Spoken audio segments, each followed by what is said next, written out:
366쪽 사사기 4장 말씀 우리 함께 먼저 드라마 바이블로 읽도록 하겠습니다. 제4장.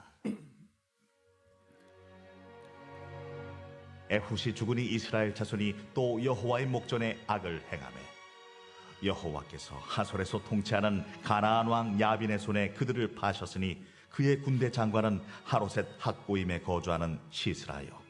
야빈 왕은 철병거 900대가 있어 20년 동안 이스라엘 자손을 심히 학대했으므로 이스라엘 자손이 여호와께 부르짖었더라. 그때에 랍비도세 아내의 여선지자 드보라가 이스라엘의 사사가 되었는데 그는 에브라임 산지 라마와 베델 사이 드보라의 종려나무 아래에 거주하였고 이스라엘 자손은 그에게 나아가 재판을 받더라. 드보라가 사람을 보내어 아비노함의 아들 바락을 납달리 게데스에서 불러다가 그에게 이르되 이스라엘의 하나님 여호와께서 이같이 명령하지 아니하셨느냐? 너는 납달리 자손과 스불론 자손 10,000명을 거느리고 다볼산으로 가라. 내가 야빈의 군대 장관 시스라와 그의 병거들과 그의 무리를 기손강으로 이끌어 내게 이르게 하고 그를 내 손에 넘겨주리라 하셨느니라. 바락이 그에게 이르되 만일 당신이 나와 함께 가면 내가 가려니와 만일 당신이 나와 함께 가지 아니하면 나도 가지 아니하겠노라. 내가 반드시 너와 함께 가리라. 그러나 내가 이번에 가는 길에서는 영광을 얻지 못하리니 이는 여호와께서 시스라를 여인의 손에 파실 것임이니라 하고 드보라가 일어나 바락과 함께 게데스로 가니라. 바락이 스불론과 납달리를 게데스로 부르니 10,000명이 그를 따라 올라가고 드보라도 그와 함께 올라가니라. 모세장인 호밥의 자손 중 겐 사람 헤벨이 자기 족속을 떠나 게데스에 가까운 사하나님 상수리 나무 곁에 이르러 장막을 쳤더라. 아비노함의 아들 바락이 다볼산에 오른 것을 사람들이 시스라에게 알리매 시스라가 모든 병거 곧 철병거 900대와 자기와 함께 있는 모든 백성을 하로셋 학고임에서부터 기손강으로 모은지라. 드보라가 바락에게 이르되 일어나라. 이는 여호와께서 시스라를 내 손에 넘겨주신 날이라. 여호와께서 너의 앞서 나가지 아니하시느냐? 이에 바락이 10,000명을 거느리고 타볼산에서 내려가니 여호와께서 바락 앞에서 시스라와 그의 모든 병거와 그의 온 군대를 칼날로 혼란에 빠지게 하시며 시스라가 병거에서 내려 걸어서 도망한지라. 바락이 그의 병거들과 군대를 추격하여 하로셋 학고임에 이르니 시스라의 온 군대가 다 칼에 엎드러졌고 한 사람도 남은 자가 없었더라. 시스라가 걸어서 도망하여 겐 사람 헤벨의 아내 야엘의 장막에 이르렀으니 이는 하솔 왕 야빈과 겐 사람 헤벨의 집 사이에는 화평이 있음이라. 야엘이 나가 시스라를 영접하며 그에게 말하되 나의 주여 들어오소서. 내게로 들어오시고 두려워하지 마소서. 그가 그 장막에 들어가니 야엘이 이불로 그를 덮으니라. 시스라가 그에게 말하되 청하노니 내게 물을 조금 마시게 하라. 내가 목이 마르다. 하매 우유 부대를 열어 그에게 마시게 하고 그를 덮으니 그가 또 이르되 장막문에 섰다가 만일 사람이 와서 내게 묻기를 여기 어떤 사람이 있느냐 하거든 너는 없다 하라.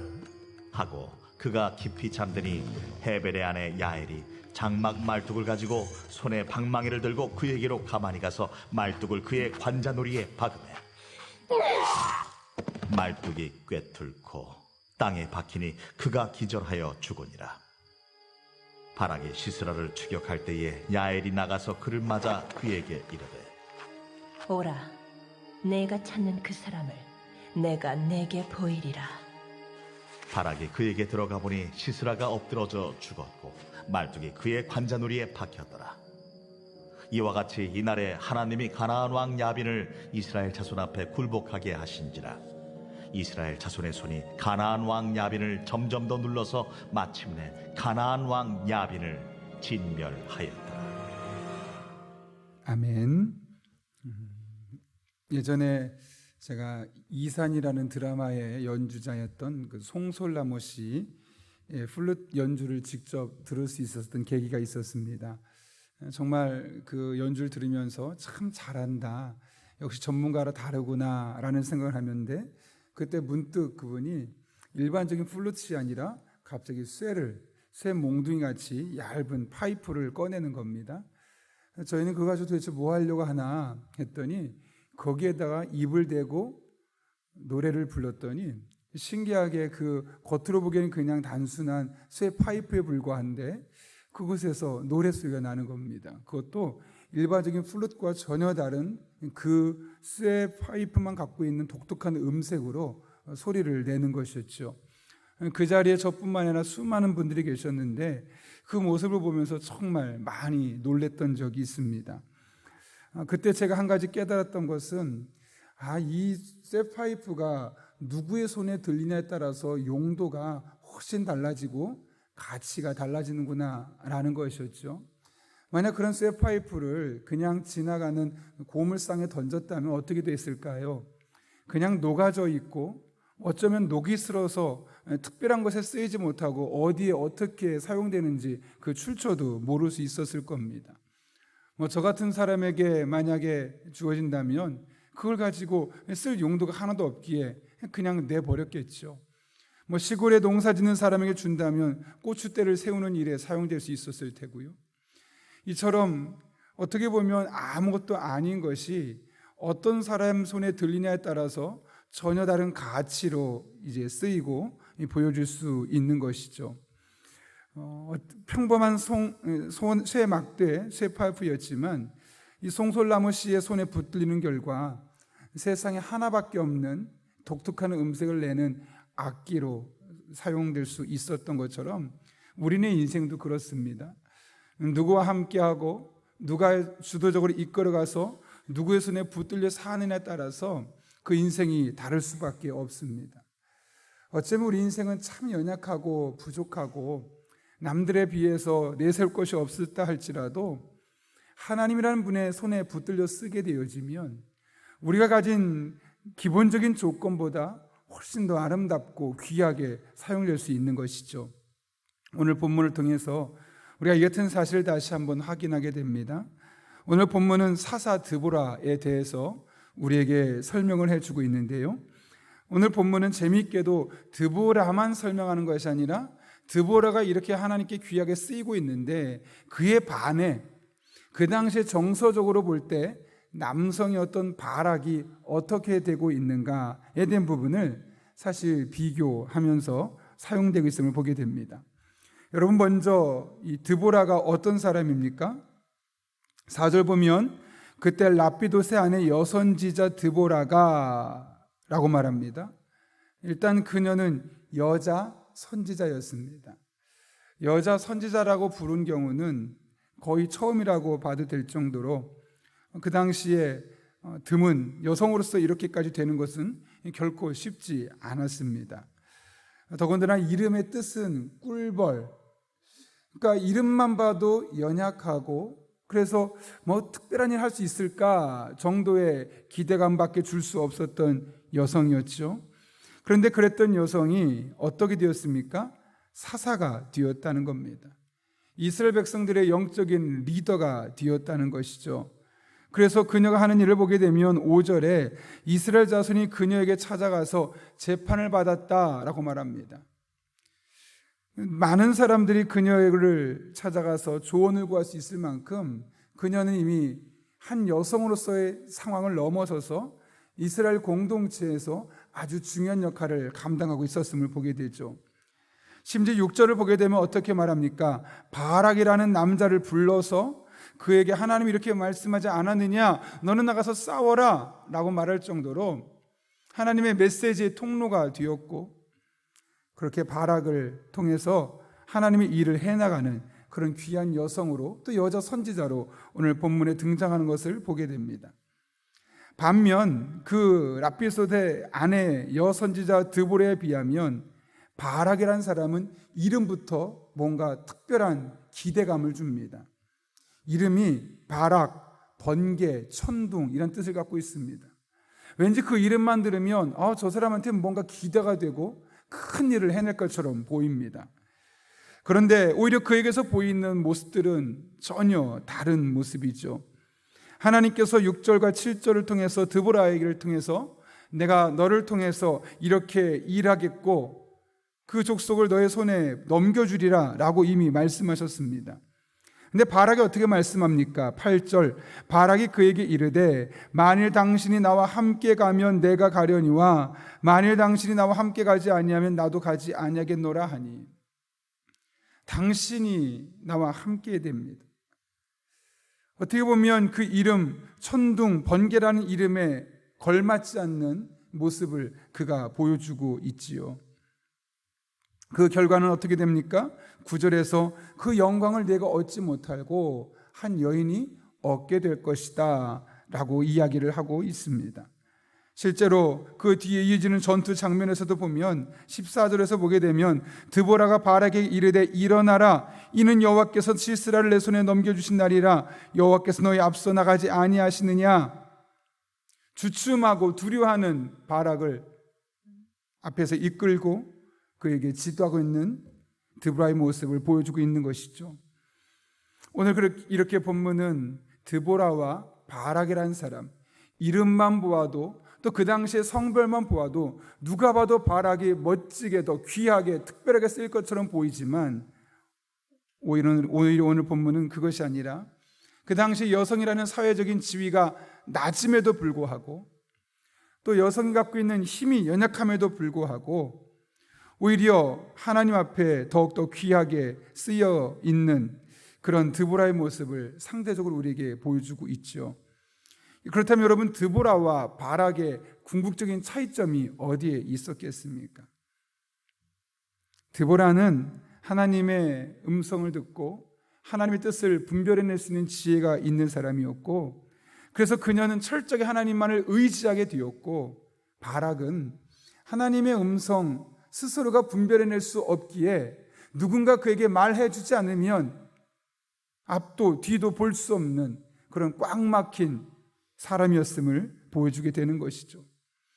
여러분, 아무리 이름이 멋있고 아무리 주어진 조건이 아무리 좋고 성공할 가능성이 높아도 하나님과의 관계 소통이 막혀 있으면 꽉 막힌 동맥경화증처럼 도대체 하나님의 음성을 분별해낼 수 없고 들을 수 없고, 그래서 일상의 삶을 살아가며 믿음을 갖고 살아가기보다는 누구 사람을 의지하고 사람 붙들고 살려 하는 사람은 좋은 조건이 그에게 그다지 유용하지 않습니다. 그러나 드보라처럼 어쩌면 그 당시 여성으로서 남자들에 비해서 사회적인 약자 위치에 있을 수밖에 없고, 그래서 더욱더 도드라지게 나타날 수 없는 삶의 현실 속에 있었지만 그녀는 하나님의 음성을 들을 수 있었고 분별해낼 수 있었기에 그 하나님의 말씀을 앞세우고 오히려 남상이었던 바락에게 명령까지 할 수 있었고, 그렇게 하나님의 나라를 위해서 귀하게 선지자로 쓰였음을 오늘 본문은 우리에게 말씀하고 있는 겁니다. 그러므로 여러분, 우리가 신경 써야 할 것은 지금 내게 무엇이 주어져 있느냐, 내가 갖고 있는 조건이 무엇이냐가 아니라 내가 언제든지 하나님의 음성을 들을 수 있느냐, 또 내가 언제든지 하나님 음성을 분별해낼 수 있느냐, 또 그런 음성을 들려졌을 때 그 하나님의 말씀만 붙들고 오롯이 앞길을 내어갈 수 있느냐. 여러분, 이 상황을 보십시오. 전쟁 상황에 지금 싸우러 간다면 당연히 누가 겁내는 것이 정상이겠습니까? 지금 이스라엘 백성들은 보병입니다.